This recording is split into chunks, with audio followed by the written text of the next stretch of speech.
Revelation 4651.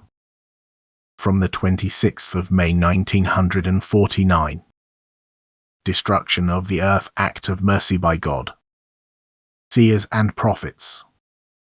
My love, grace, and mercy will certainly still apply to the individual human being, but no longer to the whole of humanity if this is understood to mean the continued existence of the old earth, which you humans want to accept as an act of mercy.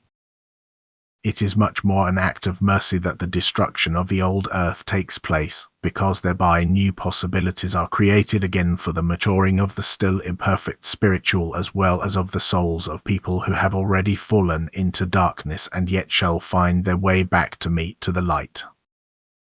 My principle is the redemption of the spiritual from darkness to light. But if the earth is completely darkened, then it is no longer suitable for the purpose it is meant to serve, and then new means have to be created which my wisdom alone can judge for their expediency, and human intellect is not sufficient to weigh the pros and cons. Yet my love and mercy still wants to give the souls the opportunity to complete their course of development on earth before the destruction of the old earth, because this is of utmost importance. And therefore I inform you of what is about to happen in an extraordinary way by initiating you through revelations into my plan of salvation from eternity. And this is a significant act of my love, grace, and mercy for which you should be grateful and make use of every opportunity to bring your souls to maturity before the end is here. I inform you of this, however, you have to find the belief in it yourselves, otherwise you would forcibly change, which could not be called an upward development. But pay attention to the signs which I have constantly pointed out to you through seers and prophets, heed them, and you can recognize for yourselves that the time has come when my announcements will be fulfilled, that the time of the end has come which shall determine you to utmost work on your soul. I have not announced the end through seers and prophets without purpose, and the sole purpose is that the human being should always bear the end in mind as being imminent and adjust his way of life accordingly so as not to get lost on the day of judgment.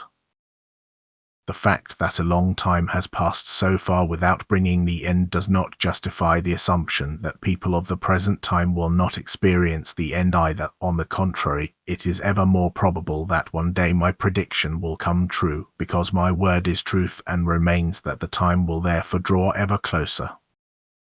However, you can be completely certain that you people of the present time are the ones in whom my word will come true, that the present time will therefore bring about the event which is written.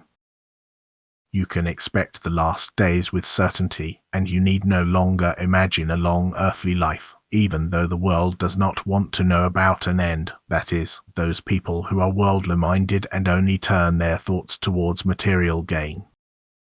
The end will also come for them, but they will not prepare themselves for it and will therefore be surprised and despair when it becomes obvious to them that they can no longer expect anything from the earthly world. And therefore it shall be spoken wherever the opportunity presents itself, even if the announcements are not believed. Yet when the hour has come for my word to come true, a few people will still turn their thoughts to me and also be able to be certain of my help in spiritual adversity. And this is the purpose of my predictions, and therefore they should not be rejected, for soon you humans will recognize the truth of them. Amen.